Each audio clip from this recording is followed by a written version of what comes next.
Before we dive into this chilling tale, make sure to hit like and subscribe for more spine-tingling stories. You won't want to miss the true, dark accounts I'm about to share. So sit tight and let's begin.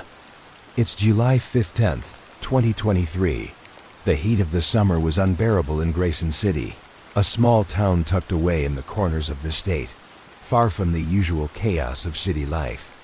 I never imagined I'd be writing this, but here I am, still struggling to comprehend everything that happened. I've always been a skeptic about ghosts, curses, and anything supernatural, but after he showed up again, I knew something was horribly wrong. I was sitting in my small apartment, a quiet place on the top floor of an old building. The creaking of the wooden floors was the only thing that kept me company as the clock ticked on. I had moved here just a month ago, hoping to leave everything behind, hoping to forget. The relationship with Adam had ended badly, a relationship I once thought was forever, but forever didn't last, did it? It was strange how quickly things had changed. One moment we were planning our future together, and the next we were torn apart. Adam was charming, smart, and everything I thought I needed. But he also had his darker side, something I hadn't seen until it was too late. He would get possessive, controlling, but at first, I dismissed it. I told myself, every relationship has its flaws. Every couple fights. But Adam's flaws turned into something worse. The controlling behavior was one thing, but his obsession with me, his need to keep me, crossed a line that I couldn't ignore. And so, I left. I packed my things and left him behind. The relief I felt at the time, it was huge. But soon after, my phone buzzed with his name. At first, it was simple text messages apologizing, begging me to come back. Then it was the phone calls. And then the mysterious messages that made no sense, but were strangely personal. I thought changing my number and moving to a new city would be enough. But I was wrong. A week ago, something happened. I woke up in the middle of the night, drenched in sweat, gasping for air. The room was cold, too cold. It didn't make sense. It was the middle of summer. My breath was visible in the air, like I was standing outside in the winter. I didn't think much of it at first. It was probably the air conditioning, I told myself. I closed my eyes and tried to sleep again, but then I heard it. A sound faint at first, but unmistakable. A soft tapping on my window. Tap, tap, like fingernails, lightly scratching against the glass. I froze, my heart pounding. I had no idea what to think. I lay there in the darkness, staring at the window, trying to convince myself it was just a tree branch moving in the wind. But the tapping didn't stop. Tap, tap, tapped out with shaking hands. I reached for my phone. I checked the time, 2:42 a.m. My heart raced even faster. I slowly got out of bed, my legs like jelly. The apartment was eerily silent, and the tapping had stopped, but the air was still unnaturally cold. I crept toward the window, my feet barely making a sound. Slowly, I pulled the curtains aside, only to find nothing. There was nothing outside. No one in the parking lot, no shadows creeping in the night. I sighed in relief, telling myself it was just my imagination. But then I turned around to go back to bed, and I saw it. A small framed photo of me and Adam from years ago, sitting right there on my kitchen counter. I didn't remember putting it there. I knew I hadn't seen it in months, maybe even longer. The photo was just there, sitting on the counter, staring at me like it was waiting for me to notice. The blood drained from my face. I walked over to the photo, my hands trembling. It was a picture of Adam and me at a summer party, a memory I'd been trying so hard to forget. We looked happy in the picture, but I knew things had been anything but happy towards the end. It felt like a cruel reminder of the past I was trying to escape. I had thrown away all those photos, hadn't I? I stared at the photo for a long time. My mind raced. Maybe it was just a coincidence. Maybe I had left it out without realizing. But deep down, I felt the unease in my stomach growing. And then my phone buzzed. A text from a blocked number. The message read, "You can't escape me, Sarah." I froze. For a long moment, I couldn't breathe. My fingers hovered over the screen, unable to move. I wanted to throw my phone across the room. I wanted to scream, but the words wouldn't come out. I stared at the text, my mind going blank. I knew it. I knew he had found me. I had hoped, prayed, that leaving him behind would be enough, but now I realized ... It would never be enough. Adam wasn't going to let me go that easily. I tried to shake off the feeling that settled over me. I told myself it was just a prank, that maybe it was some sick joke, but deep down, I felt it in my bones. The way the text felt, it wasn't just a random message. It felt like a warning, and that's when I realized Adam wasn't done with me. It had been 3 days since the text message, and yet I still couldn't shake the feeling that Adam was out there. I didn't tell anyone what had happened, of course. I didn't want to sound crazy. Who would believe me? A grown woman, alone, in her apartment, thinking her ex-boyfriend was haunting her? It sounded insane, even to me. But the feeling wouldn't go away. It felt ... real. I tried to keep my mind occupied, busying myself with work and pushing the anxiety aside. But no matter what I did, it lingered. Every time I stepped into my apartment, I felt it like someone was watching me from the corner of the room. The shadows in my place started to feel thicker, heavier. At night I couldn't sleep, and every creak of the floorboards or shift in the wind would send my heart racing. I tried telling myself I was being paranoid, but deep inside, I knew something was wrong. One evening, I got home late from work. It was just past 10 p.m., and the streets of Grayson City were silent, the sound of my footsteps echoing in the empty street. I opened the door to my apartment and immediately felt the air was wrong. It was cold, again too cold. I could see my breath. The heat from the day had long passed, but this was different. I glanced around the living room, and for the first time in a while, I felt uneasy. Nothing was out of place, but I couldn't shake the feeling that something was. As I walked through the apartment, the floorboards creaked under my feet, each sound magnified in the oppressive silence. The kitchen light flickered briefly, then went out completely, casting the room into darkness. I reached for the light switch, my fingers brushing the wall as I walked. But just as I flicked the switch, I saw something that made my heart stop. A figure. For a split second, I thought I saw Adam standing in the doorway to the bathroom. But when I blinked, the figure was gone. I stood there frozen, my breath shallow, staring into the dark hallway. The only sound in the room was the buzzing of the broken light above me. "Get a grip, Sarah," I whispered to myself, trying to convince my racing mind that it was just my imagination. But deep down, I knew I hadn't imagined it. The shadow, the feeling. He was here.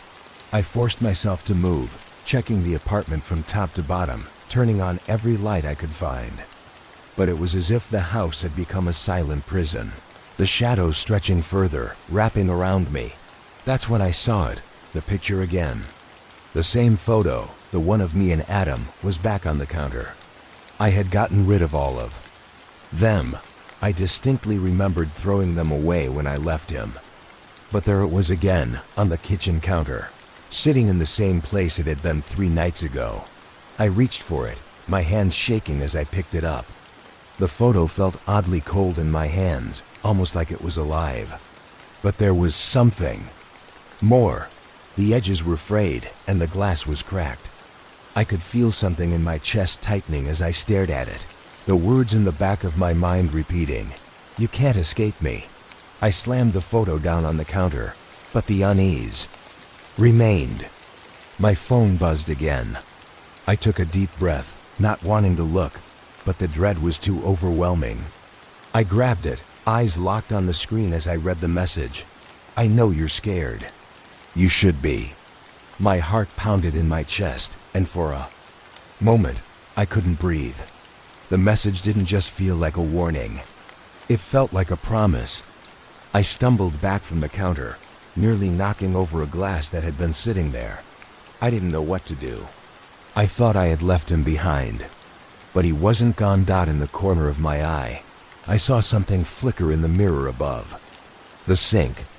At first, I thought it was just the dim light playing tricks on me, but when I looked closer, I saw his reflection, Adam, standing right behind me. I whirled around, heart racing, but there was nothing there. I stood still, my breath coming in ragged gasps. The mirror was fine, but I could still feel him. I had to get out. I grabbed my keys and ran out of the apartment, slamming the door behind me. I couldn't stay there another minute. I didn't know where I was going, just somewhere far from that apartment, far from everything. My mind was spinning, the fear too overwhelming. I tried to focus on anything but the terror that gripped me, but it was impossible. It was as if the world around me was closing in, and I couldn't escape the constant presence of Adam, even though I didn't want to admit it. I spent hours walking around the city, too afraid to go back. I thought about calling someone, but I knew they wouldn't understand. How could they? No one could understand this. I thought about going to the police, but what would I say? That my ex-boyfriend was haunting me? No, I couldn't tell anyone. I had to figure this out on my own. When I finally returned to the apartment, it was just before sunrise. The door was still locked, but the moment I stepped inside, it felt like something had changed. It was no longer the cold that bothered me, but the heavy silence. The apartment felt empty, but not in the way it did before. It was more like there was something or someone waiting for me. I stepped inside, closing the door quietly behind me. The apartment looked just like I left it, but I felt the weight of the air press down on me. My eyes moved across the room, scanning every shadow, every corner. But there was no sign of him. Yet. I couldn't shake the feeling that he was there, watching me, waiting for me to turn around. Then I heard it. Soft tapping at the window. Tap. Tap. Tap. I didn't need to look to know who it was. I stood frozen, my breath caught in my throat, my heart hammering so hard I thought it might burst out of my chest. The tapping continued. Slow and deliberate. Tap, tap, tap. It felt like it was coming from every direction, echoing in my ears. But I couldn't bring myself to turn and look at the window. I don't know why I waited so long. Maybe hoping it would stop, that it wasn't really happening. Maybe I was waiting for some kind of sign that told me this wasn't real. But then I heard it again, even louder this time, a sharp bang against the glass. That's when I moved. I didn't think. I just ran. I darted down the hallway and straight to the window. The light from the street below cast long, eerie shadows across my living room. But as I pulled the curtains aside, I saw nothing. Nothing at all. The parking lot was empty. The street was silent. There was no one, no sign of movement, no footsteps. In the snow, nothing that could explain the sound I had heard just moments ago. I let out a shaky breath, feeling the adrenaline pumping through my veins. It had to be my imagination, or maybe some neighbor messing around. I tried to convince myself of that, but the gnawing feeling of being watched wouldn't leave me. I went back to the kitchen and sat down at the table, feeling utterly defeated. I pulled my phone out of my pocket, half hoping to get a message from a friend, or maybe even Emily, someone to distract me. But when I unlocked the screen, there it was. Another message from the blocked number. You think you can outrun me? You can't. I'm inside your head now. My fingers went numb, and the phone slipped from my hands, clattering against the table. My mind spun with panic. I didn't understand how this was happening. How was he getting inside my head? How could he even know what I was thinking? Suddenly, the sound of footsteps behind me made my blood run cold.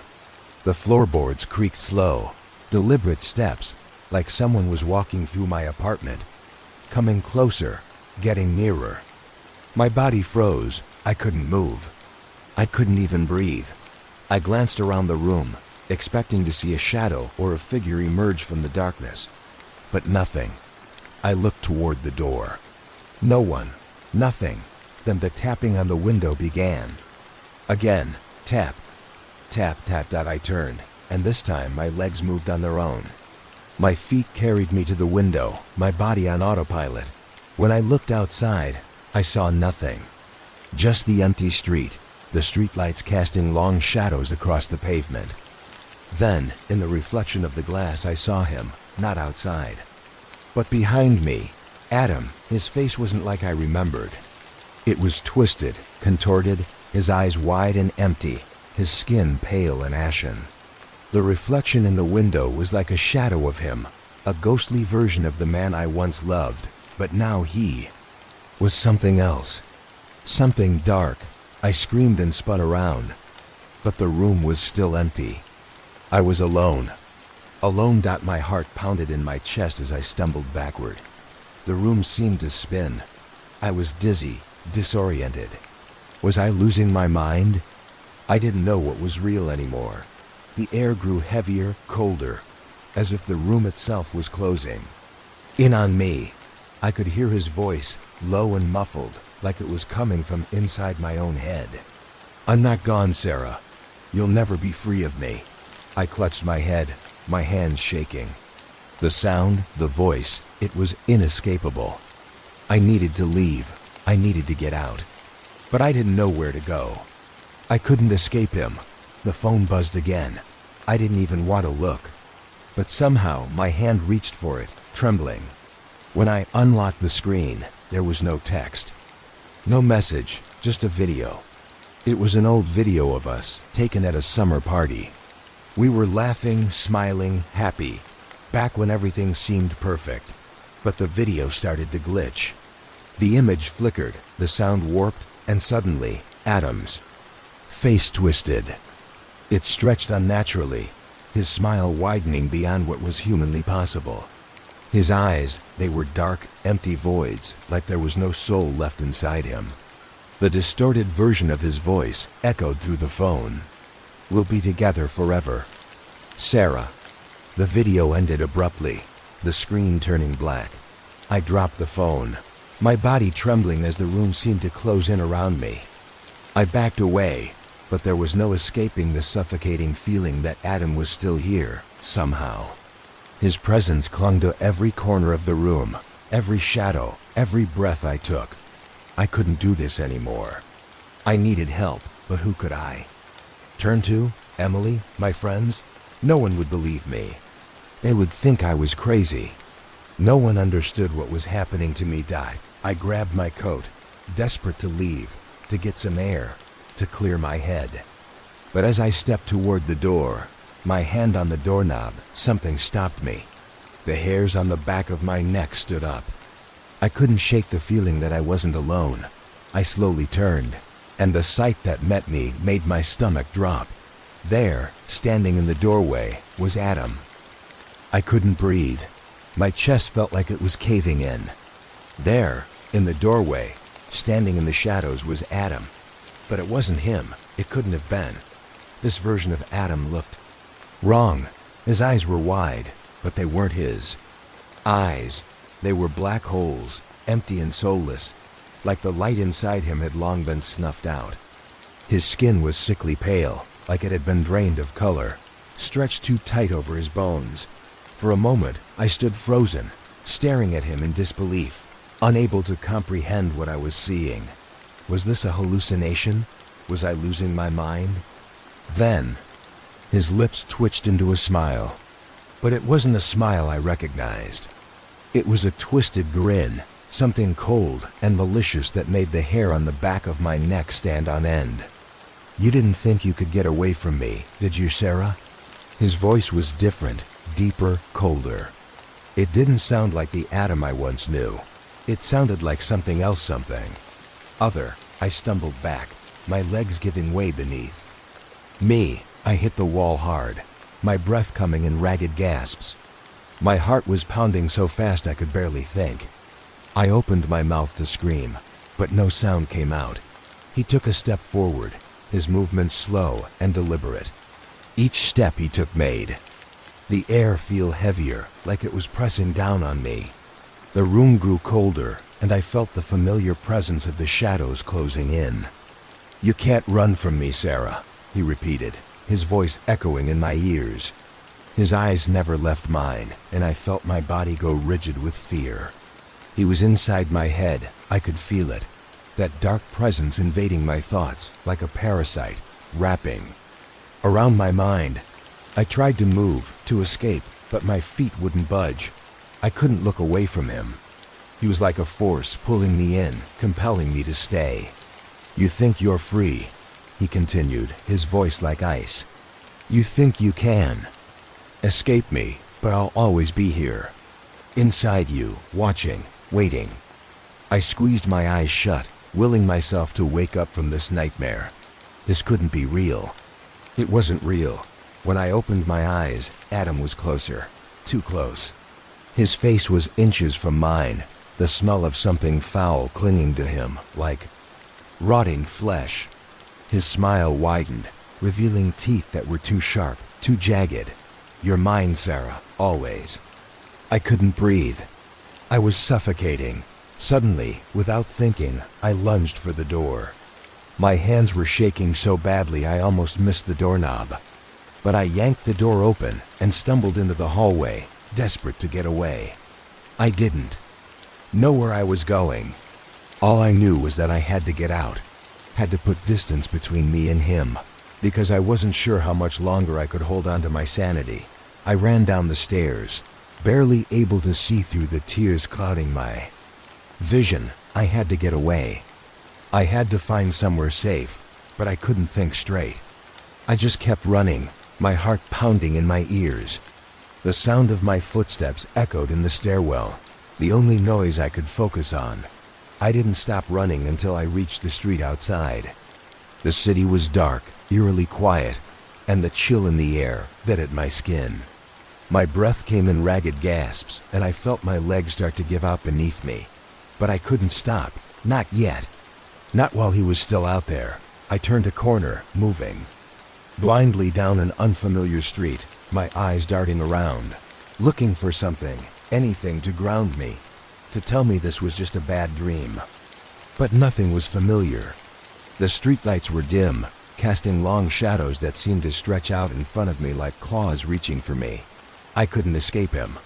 He was always there, always watching, always waiting. I could feel his presence, like a heavy weight pressing down on me. I collapsed onto a bench, gasping for air. My mind was racing, and my body felt like it was on the verge of shutting down. My hands were shaking violently, and I couldn't stop it. What do I do? The thought echoed in my mind. I tried to calm myself, to think rationally, but nothing made sense. I couldn't trust my own mind anymore. I couldn't trust anything. Then out of nowhere, the message popped up on my phone. Blocked number. "You can't outrun me, Sarah. I'm always with you. Forever." I closed my eyes, gripping the bench so tightly my knuckles went white. I tried to stop the tears, but they came anyway, hot and fast, blurring my vision. I had to face it. He wasn't just my ex. He wasn't a normal person. This was something else, something far darker. And I was trapped in this nightmare. I had to survive. Somehow. I didn't know how. But I knew one thing for sure. I wasn't going to give up. Next few days blurred together, each one stretching into the next like I was caught in a loop.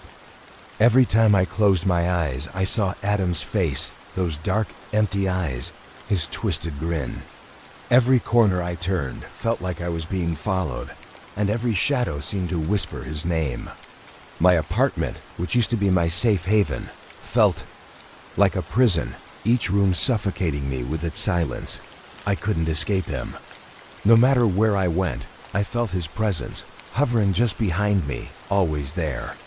It was as if he had left some invisible mark on me, a darkness that clung to me, pressing in from all sides. I tried everything to make it stop.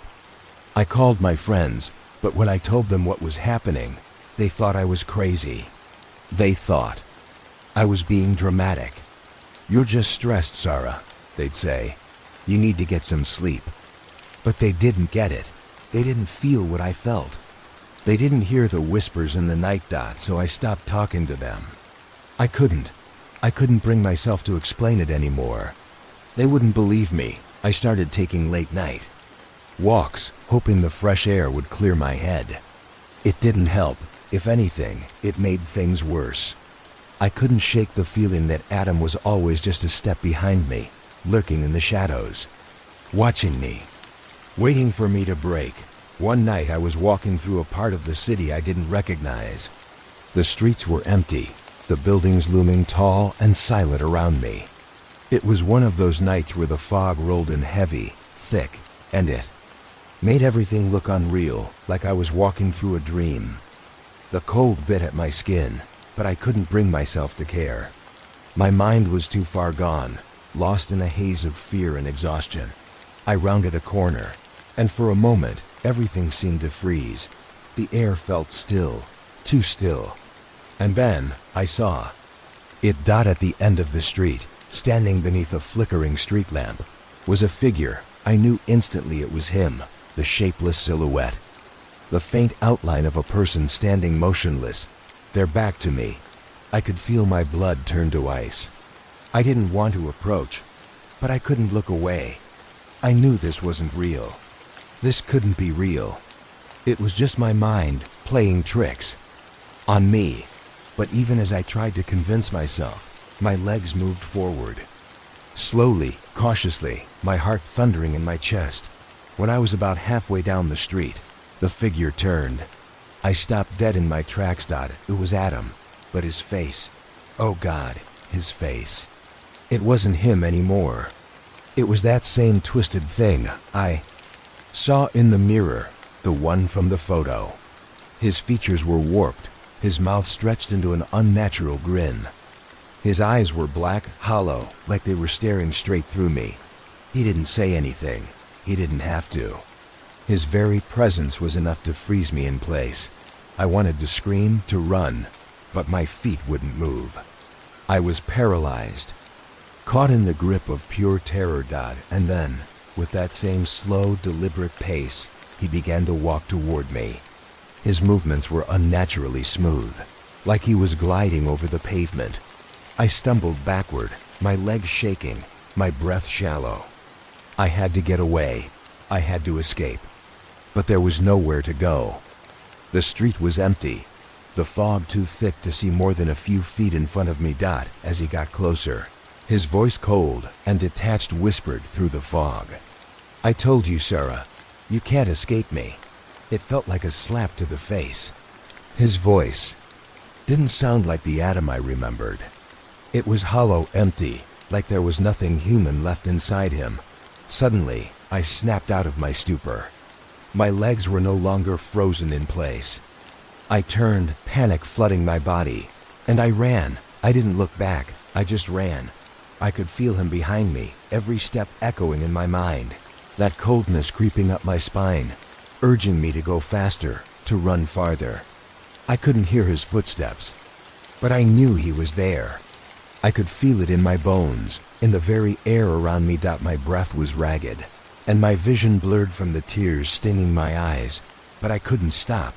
I didn't care where I was going. I didn't care about anything, except getting away from him. When I turned the corner, I crashed into a streetlight, almost knocking myself out. But I didn't stop. I scrambled to my feet and kept running, the cold night air stinging my face. I heard a faint sound behind me, something distant, but I couldn't stop long enough to check. I ran until I found a small diner, a place still open at this hour. I rushed inside, gasping for breath, my legs nearly giving out beneath me. The waitress behind the counter looked up, startled. I couldn't even speak. I just collapsed into a seat, shaking uncontrollably. I don't know how long I sat there, staring at the floor, trying to calm my breathing. The waitress must have thought I was crazy. She didn't say anything, just handed me a glass of water, and I drank it down like it was my last. My mind was a mess. I couldn't make sense of what was happening. But one thing was clear. I couldn't run anymore. Adam wasn't just a person. He was something else. Something I couldn't understand. Something that had followed me into the deepest parts of my mind. And now I realized there was only one way out. I sat there in the diner for what felt like hours, my mind swirling with confusion and fear. Every noise, every shadow seemed to carry a part of him with it. The sound of a car passing outside made my heart skip a beat. The chime of the doorbell, ringing as customers came and went, sent a spike of terror through my chest. But still, no sign of him. No Adam. I kept my eyes trained on the door, half expecting him to walk in, his twisted grin plastered on his face, like he was following me, just waiting for the right moment to show himself again. The waitress kept glancing over at me, probably thinking I was losing my mind. I probably was, but I couldn't think straight. I was shaking too badly to do anything but sit there, lost in a sea of terror and exhaustion. Eventually, the diner started to empty out. The last few stragglers left, and the waitress went to clean up. I felt the weight of the room settle on me, and I knew I couldn't stay here forever. I couldn't hide. I couldn't run. I stood up, my legs unsteady beneath me, my stomach twisted with dread. I didn't know what to do anymore, but I knew one thing for sure. I couldn't go back to my apartment. It wasn't safe. It was never safe. The fog outside had thickened, wrapping the city in a suffocating blanket of white. I stepped out onto the street, the cold air biting at my skin, the smell of wet asphalt mixing with the sharp tang of the fog. I looked up and down the road, feeling utterly alone in the world. There was no one but me in the shadows. That seemed to grow longer with every passing second. I couldn't stay out here forever, though. I needed a plan. I needed answers. I needed to fight back. As I walked, the fog seemed to warp the world around me, distorting everything into a nightmarish landscape. The streetlights looked warped, like they were bending and twisting under the weight of something unseen. I heard something in the distance, a faint, echoing laugh, but I couldn't tell if it was real or if my mind was playing tricks on me. I paused, glancing around. The street was completely empty.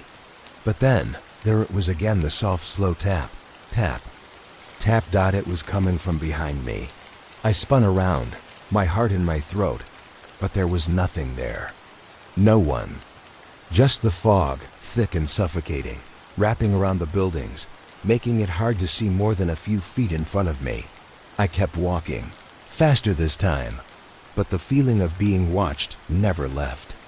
It was as if he was always just behind me, his presence, a weight pressing on my back, holding me in place. I could hear him now, whispering in the back of my mind, his words a constant hum. "You can't outrun me, Sarah." I clutched my head, trying to block out his voice, but it didn't. "Help!" It just echoed louder. The sound of his laugh filled my ears, and I could feel his presence in every breath I took. I couldn't let him win. I had to face him. I had to stop running. But how? How could I stop something like him? I didn't know what he was. I didn't know if he was even human anymore. But one thing was clear. He was connected to me in a way I couldn't explain. He was inside me, inside my head, inside my thoughts. And as much as I tried to fight it, I was starting to feel it. The darkness. It was growing inside of me, creeping into my thoughts, wrapping around my heart.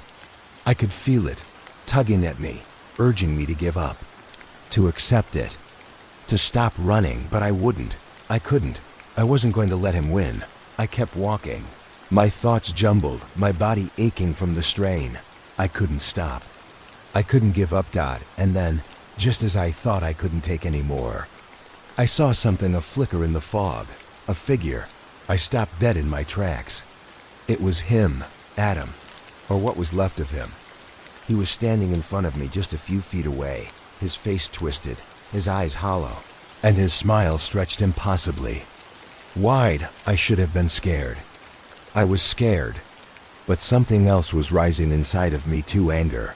Anger that he thought he could break me. Anger that he thought he could turn me into something like him. I stepped forward, my fists clenched at my sides. I'm not afraid of you, I said, my voice shaking, but firm. I'm not going to let you win. His smile only widened, and he stepped closer. You already have, Sarah, he whispered, his voice cold and cruel. You already have. I felt something inside me snap. I wasn't going to let this end like this. Suddenly, I did something I hadn't planned on doing. I grabbed the nearest object I could find, a metal rod lying discarded on the ground, and swung it at him with all the strength I could muster. He dodged out, of course. He dodged, but I didn't stop. I kept swinging, my movements fueled by something wild, something desperate. I wasn't going to let him control me anymore. I wasn't going to let him take my life from me. The rod hit something, a sharp crack that echoed through the empty street. Adam staggered back, a pained grunt leaving his mouth. But even as I struck him again, I knew this wasn't enough. He wasn't just a man. He was something other. Something I couldn't fight with sheer force. But I wasn't done. Not yet. I was breathing heavily, my muscles burning from the adrenaline, but I didn't stop. I couldn't stop. Every part of my body screamed for me to keep going, to break whatever hold he had on me. My thoughts were a blur, fear and anger battling for control, the terror of what Adam had become clawing at me from the inside. But one thing remained crystal clear: I needed to survive. I needed to win. Adam was still staggering back, but his twisted smile never wavered. It was as though nothing could faze him, like no matter how much I hit him, he would just keep coming back. But that wasn't going to stop me. I swung the rod again. But this time, as my arm swung forward, the air felt colder than before. The shadows around us seemed to grow deeper, as if they were stretching and pulling toward us, reaching out to swallow us whole.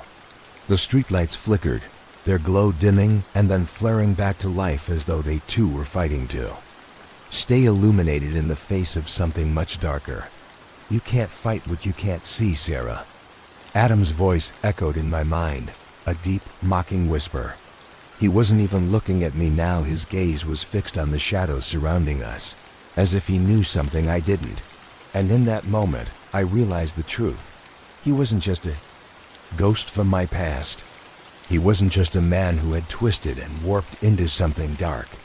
He was something that had infected my very soul, latched onto me in ways I couldn't even begin to understand. I took a step back, trying to shake the fear from my limbs. My eyes darted around. The fog had thickened even more, completely blurring everything beyond a few feet. It felt like we were the only two living things left in the world, trapped in a nightmare with no escape. His grin stretched even wider, impossibly wide. You think you're stronger than me, Sarah? His voice was almost laughing at me now. You think you can outrun me? You think you can beat me? I didn't answer. Instead, I took a deep breath and turned away, running again. Footsteps behind me were faint, but I knew he was still there. I could feel him, like a storm brewing in the distance, like a weight pressing on my chest, suffocating me with the knowledge that no matter how fast I ran, he'd always be there, waiting, watching, but I didn't stop. I didn't give in. I ran down the narrow street, my mind racing for any kind of escape. But the city had become a maze of streets that led nowhere, alleys that went in circles, and shadows that seemed to move and shift as though they had lives of their own. The fog made it hard to see, harder to breathe, and harder still to think clearly. I turned down an alley I hadn't noticed before, dark, quiet, and empty. I could feel the sensation of being watched intensifying. Then, I stopped. I knew I couldn't keep running forever. Eventually, I'd have to face him. I turned to face the alley behind me. It was too quiet now, eerily so. My breath was ragged, my chest aching with every inhale. But all I could hear was the sound of my own heartbeat thumping. In my ears, that's when I saw it. A figure, not Adam. No, something different. It was another man, tall, gaunt, with a shadowy silhouette that seemed to distort the light around him. His face was hidden in the darkness, but I could feel his presence, the same kind of darkness that clung to Adam. The man stepped forward, and I froze. He didn't speak, didn't make a sound, but the air around us shifted like it had grown heavier, denser. My legs felt like they were glued to the ground, unable to move, unable to run. A new kind of fear gripped me, something deeper, darker than what Adam had ever made me feel. The man's eyes glowed faintly in the dark, cold, piercing. And for the first time since this nightmare had started, I felt something I hadn't before. A sense of absolute hopelessness. I wasn't alone. There was something worse than Adam out here. The man raised a hand, a slow, deliberate movement, and his fingers twitched. I saw something flicker in his grip, a faint, glowing symbol, like an ancient rune, carved into the air itself. The shadows seemed to respond, twisting and curling around his fingers like smoke. My heart pounded in my chest. I couldn't breathe. "You don't understand," the man said, his voice low and rasping. "You never did." Suddenly the ground beneath me felt unstable. The shadows around me seemed to come alive, swirling and pulsing with an unnatural rhythm. I staggered backward, but the shadows kept pressing in, like they were reaching for me, pulling me toward him. "It's too late for you, Sarah." I felt the ground beneath my feet give way, and I stumbled, almost losing my balance. The man stepped closer, his eyes never leaving mine. He wasn't Adam, but he was part of whatever. Force had taken over him, and that meant one thing: Adam wasn't just a random nightmare. He was a piece of something far bigger than I had ever imagined. A piece of something ancient, dark, and terrifying. In that moment, I understood. This wasn't just about surviving Adam anymore. It was about surviving a force that had been lurking in the shadows all along, waiting to claim me. And now it was here. I couldn't breathe. My lungs burned, the weight of terror pressing down on me like a physical thing. The man's eyes burned into mine, cold and empty, and I realized with a sickening twist in my gut that I was facing something far beyond human. Understanding. The shadows wrapped tighter around me, curling against my skin like fingers trying to drag me into the earth. I tried to pull away, to escape, but my legs wouldn't move. It felt like the very air had turned to stone, heavy and suffocating. The figure in front of me stepped closer, and his low, rasping voice slithered through the fog. "You thought you could escape, Sarah." My throat tightened. I tried to speak, but the words wouldn't come. My body was frozen, caught in his web of darkness. I had made a mistake. A mistake thinking that Adam was just a man, a failed relationship. That he was the monster I needed to escape. No, Adam was only a link in a much larger chain. And now that chain had pulled me in. I couldn't see beyond the figure's hollow, glowing eyes. But as I stared at him, something in me shifted. Knowing. A gut-wrenching realization that I was no longer a person in control of her own fate. I wasn't a victim of Adam anymore. I was a victim of something older, darker, and infinitely more dangerous than anything I'd ever faced. I blinked, and the world seemed to warp. The street around me, the fog, the shadows, they all distorted, like I was trapped in some sick hallucination. I wanted to scream, but the sound was stuck in my chest. I felt a growing, aching fear, as if I was about to vanish into this darkness and never be seen again. The figure stepped forward again, and the shadows tightened their grip. His voice was harder, colder. "Adam was only a vessel," he whispered. "He was the doorway." A cold, sick feeling spread through me. A vessel. That's what Adam had been. A vessel for something far worse than a human. I tried to jerk back, but it was no use. The shadows wouldn't let me go. The figure's hand shot out, grabbing me by the wrist with an unnatural strength. His grip was like ice. I couldn't break free. I couldn't breathe. His face was still hidden in the dark, but I could feel his eyes, feel them burning into me as he spoke again. "You've been marked, Sarah."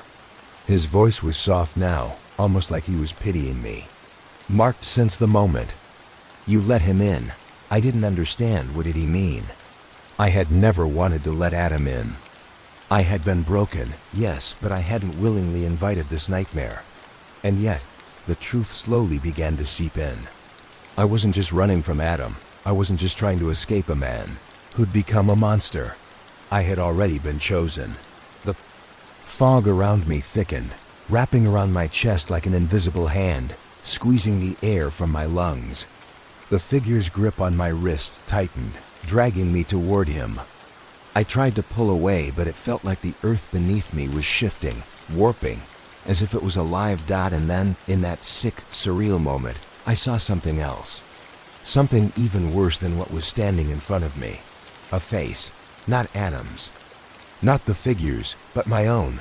The face staring back at me from the shadows was distorted, twisted in a way that felt like a mirror cracking. It was me, but not me. My eyes were hollow, empty, black. The mouth stretched into that same twisted grin that had haunted me from the very beginning. It was the darkness that had slowly crept into my soul. The same blackness that had taken over. Adam, and I knew then. It wasn't just Adam who had been corrupted.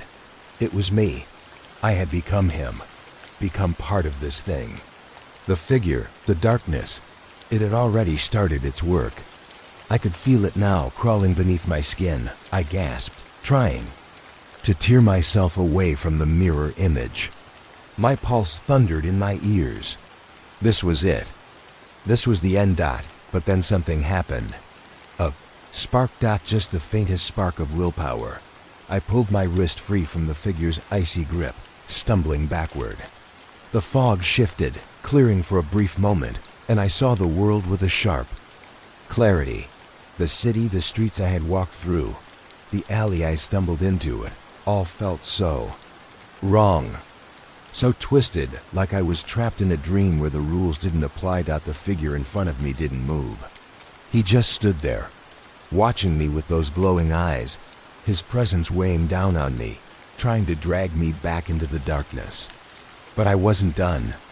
Not yet. I wasn't just going to let this thing swallow me whole. In that moment, I fought back. I didn't know how. I didn't have any clear plan. But I rallied every ounce of strength I had left. I thought of everything that had led me here, the fear, the loneliness, the pain, but also the small flickering light of hope that had always been there. The memories of who I was before this nightmare began. The girl who wasn't afraid, that girl was still inside me. She was the key to breaking free. I opened my mouth and screamed. I didn't scream out of fear. I screamed out of rage. Rage that this thing had taken everything from me. Rage that it thought it could take my soul. The figure's eyes flickered. A split-second hesitation. And in that split second, I ran. I ran with everything I had, my feet pounding against the ground, the shadows at my back. I didn't care where I was going anymore. I didn't care about anything except getting away. The world around me blurred as I sprinted through the fog, through the streets, into the unknown. I couldn't hear the figure anymore. I didn't know if he was still behind me or if he had given up. But I couldn't stop. I wouldn't stop. I kept running, faster than I ever thought possible. My legs burned with exhaustion, but there was no time to stop, no time to think. My mind raced with panic, but I forced myself to push it down. I couldn't let fear control me. Not anymore. The fog seemed endless, wrapping around me like an impenetrable wall. The sounds of my footsteps echoed in the empty streets, but there was something else now, a whispering. A faint, soft sound that seemed to follow me, curling around the corners of my mind, urging me to stop, to turn back. But I couldn't. I couldn't go back. As I ran, the fog began to thin in some areas, revealing glimpses of the city empty. Streets, abandoned cars, dimly lit windows, all looking like something out of a twisted dream. There was no one else, no one to help. I was alone, completely alone. The air grew colder, and I could feel it settling in my bones. The silence was suffocating, as if the entire world had been swallowed by this unnatural stillness. I glanced over my shoulder, half expecting to see Adam or the figure from the alley standing right behind me. his eyes glowing in the dark. But there was nothing. Just the swirling fog, the empty streets, and the oppressive quiet. Maybe I had escaped. I dared to hope, just for a moment. I kept running, my breath coming in ragged gasps, the sound of my pulse thumping in my ears. Then up ahead, I saw something. A shape, a figure standing in the middle of the street, just past a broken streetlight. I stopped dead in my tracks. My heart nearly leaped out of my chest. Not again. The figure didn't move, didn't speak. It was just there. I couldn't make out any details, but the presence felt familiar. It was as if I already knew who or what it was. A chill ran down my spine. No, not again. But I couldn't turn back now. I had no choice. I had to face whatever this was. As I took a cautious step forward, I realized it wasn't just one figure. It was several, standing motionless in the fog, scattered across the street. Their faces were obscured, but their presence was undeniable. They were like shadows, dark and twisted, their outlines shifting as if they weren't entirely real. My heart thudded in my chest. There was something wrong with them. Something off. I stepped back, my feet stumbling over the uneven pavement. They didn't move, but I could feel their eyes on me, cold, unblinking. I tried to speak, but my voice was lost in the thick air. Were they real? Or had I finally gone insane? I tried to steady my breath. I couldn't lose my mind now. I couldn't let this thing break me. But the presence, the weight of their gaze, was suffocating. I had to know. I had to face whatever this was, whatever it wanted. I took another step forward, and that's when I saw it. A faint glow. It wasn't from the streetlights. It was coming from one of the figures, or more specifically, from behind them. A soft, eerie light, flickering like a candle in the wind. Something about it seemed wrong, familiar. I couldn't explain why, but I felt drawn to it. My feet moved of their own accord, carrying me toward the glow. The figures didn't move, didn't react. It was as if they were statues, waiting for something. As I reached the light, it grew brighter. But still, I couldn't see what was casting it. I reached out, almost without thinking, and a hand grabbed my arm. I froze, my heart nearly stopping in my chest. The grip was cold, too cold, and as I turned, I saw the last face I ever wanted to see. Adam. But not the Adam I once knew. His face was gaunt, his skin pale, his eyes hollow, his smile twisted into something grotesque. He looked like a puppet, his movements jerky and unnatural. His fingers dug into my arm like claws, and I could feel something icy crawl up my skin. He pulled me closer, his breath cold against my ear. "It's not over yet, Sarah." His voice was a rasping whisper, like the sound of nails on a chalkboard. "You can't escape. You never will." I tried to pull away, but his grip only tightened. The shadowy figures around us began to shift, their bodies moving in unsettling ways, like marionettes being controlled by unseen strings. They weren't human anymore. Not even close. The light behind them flickered again, and I could see it now. A door. A door I hadn't noticed before, standing alone in the middle of the street, surrounded by darkness. I tried to break free, but the more I struggled, the more I felt the darkness press in, wrapping around me, suffocating me. The air was thick, almost liquid, like it was closing in on me from all sides. The figures were closing in now, their eyes glowing, their mouths stretched wide in silent screams. And then, without warning, Adam yanked me toward the door. I tried to fight back, but it felt like the world itself was pulling me in. I stumbled. Through the door, a wave of cold air rushing past me, and I was swallowed by the dark. I fell through the door, but it didn't feel like I was falling at all. Instead, I was floating like my body was weightless, detached from the ground, suspended. In this overwhelming blackness, I couldn't see anything, couldn't hear anything, but I could feel it. The presence. It was suffocating, wrapping around me like a cloak. Every inch of my skin tingled with an unnatural cold. a cold that dug into my bones. The darkness wasn't like the fog I had run through earlier. It wasn't simply a lack of light, it was alive, pulsating, breathing. A force that seemed to be feeding off me, draining everything I had left. I tried to scream, but no sound came. I tried to move, but my body wouldn't obey. It was like the very air had trapped me, holding me still, keeping me from escaping. In the distance I saw it, a faint glimmer of light, far, far away. At first, I thought it was a trick of my mind, some last hope clinging to my sanity. But as I focused on it, I realized it was real.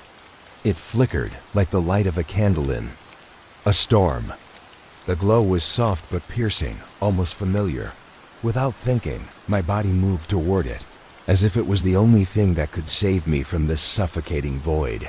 The darkness around me seemed to push back as I moved, twisting and swirling, like a storm trying to drag me back into its cold grip. But the light called to me, and the more I moved toward it, the clearer it became. It wasn't just any light. It was hope. I reached it, or at least I thought I had. But when I opened my eyes, it wasn't a door anymore. It was a mirror. A large, ornate mirror, its silver frame cracked and aged with time. The glass was dark, reflecting nothing but the void I had just come from. I reached out hesitantly, my fingers brushing against the cold surface. The reflection flickered, and for a split second, I saw something. Someone. It was me. But not me. The figure in the mirror had my face, but it was twisted. It was as if the reflection was showing the darkest, most broken version of myself: hollow eyes, cracked skin, a mouth stretched wide in an agonized scream. I jerked my hand away, but the mirror didn't stop. The image inside shifted, becoming more distorted, more horrific, and suddenly I understood. This wasn't just a mirror. It was a window. A window into the darkness I had been running from. And that face? It was the face of the thing I had become. The realization hit me like a punch to the gut. This wasn't just about Adam anymore. It was me. I was the one who had been consumed by the darkness. I had let it in. I had been marked. The reflection began to laugh. It wasn't my voice, but I could hear it clearly, feel it vibrating through my chest. You never understood, did you, Sarah? The figure in the mirror spoke, its lips curling into a smile that wasn't mine. You were always part of this. I stumbled back, my breath coming in ragged gasps. No, this couldn't be happening. I couldn't be this broken, this lost. But the figure didn't stop. It reached out from the mirror, its hand stretching toward me, like it was trying to pull me in. I felt its cold fingers wrap around my wrist, dragging me closer, the icy touch sinking into my skin. I screamed, this time, a real scream. A scream of pure fear, as I felt the darkness swallowing me whole. But then, something unexpected happened. A flash of light. A brilliant, blinding light. I gasped, blinking, as the mirror shattered before my eyes. The sound was deafening, the glass exploding into shards, scattering in every direction. The light was piercing, cutting through the darkness like a sword. I felt it then. The grip on my wrist loosened, the suffocating weight of the shadows lifting. The cold was gone. The air was clear. I looked around, disoriented, trying to make sense of what was happening. And then I saw it. The door, standing there in the middle of the void. It was no longer a door that led to another nightmare. This was a real door. A door that had been waiting for me. Without thinking, I ran toward it. The darkness tried to chase me, to pull me back into its cold embrace, but the light held firm, keeping it at bay. I reached the door, threw it open, and stepped through. The door slammed shut behind me, and suddenly, I was back in the real world. The city, the same streets I had been running through earlier, but everything was different now. It was like stepping into a twisted version of reality. The fog was still there, swirling in the distance, but it didn't feel oppressive anymore. It felt empty, like the world was holding its breath, waiting for something. I stood there for a moment, my body trembling, unsure if I could trust what I was seeing. My heart raced in my chest as I tried to make sense of everything that had just happened. The mirror, the door, the darkness. The figure's dot, was it real? Was I still stuck in that twisted world, or had I finally escaped? I looked around, desperate for a sign, anything to prove that I wasn't still trapped in some nightmare. But the streets were empty, too empty. There was no sign of anyone, no sounds, just the eerie silence pressing down on me. I stepped forward, my footsteps echoing in.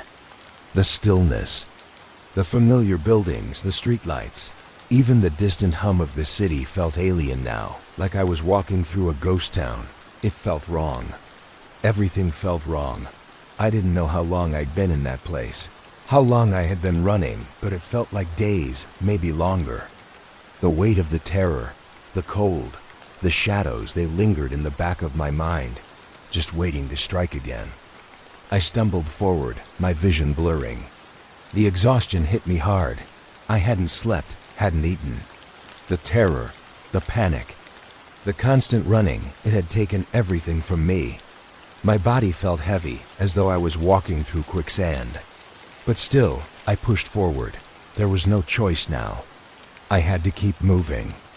I had to survive. As I walked, I began to notice something strange. The people, if they could even be called that, who walked past me seemed disconnected. Their eyes were vacant, their movements stiff, like they were walking through a dream. I tried to call out to one, to ask if they could help, but my voice faltered, as if it didn't belong in this world. None of them looked at me. Not even a glance. It wasn't until I turned a corner that I saw him again. Adam. But this wasn't the Adam I had known. This wasn't the man I had loved. This was something worse, something darker. His eyes were glowing, his body disfigured in ways that didn't make sense. His grin was twisted, his teeth sharp and jagged like a predator's. I froze, my body locking up with fear. He stared at me for a moment, and then, without a word, he turned and walked away, disappearing into the shadows. It wasn't just a physical disappearance. It was like he was swallowed by the world itself, vanishing into the air. This wasn't real. This couldn't be real. I turned back and looked down the street.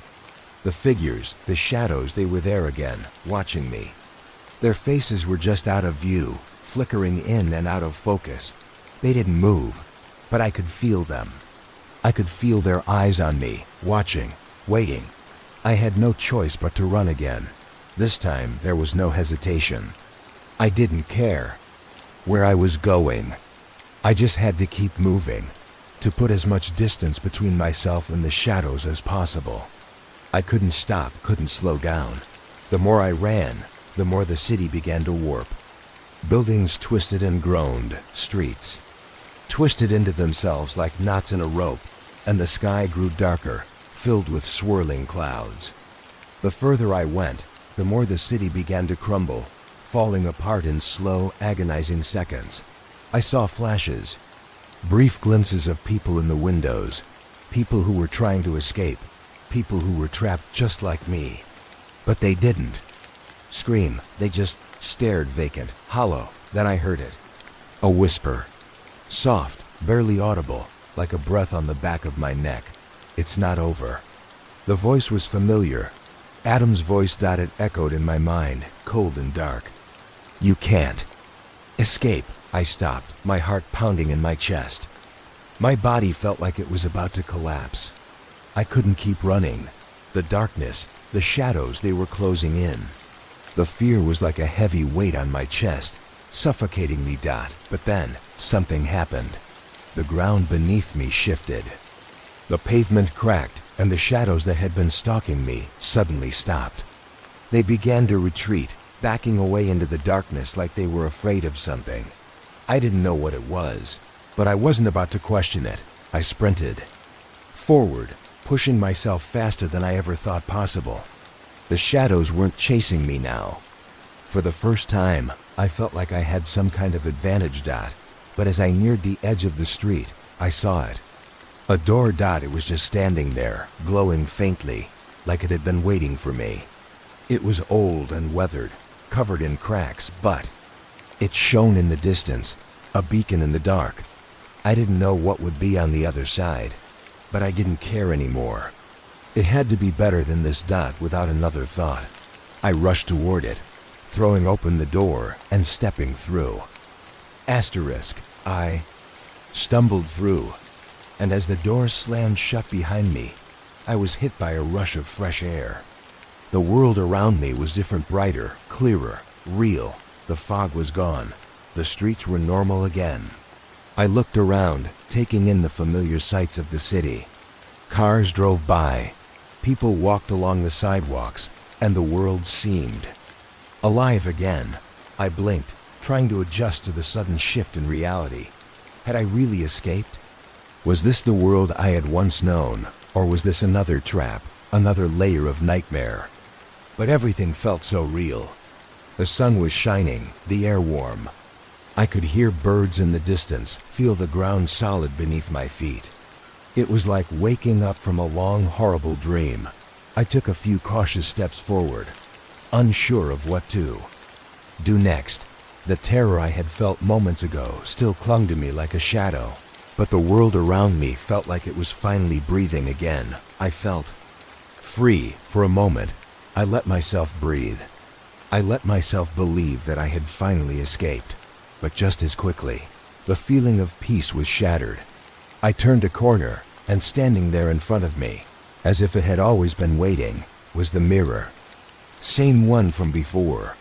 The one that had shown me that twisted version of myself.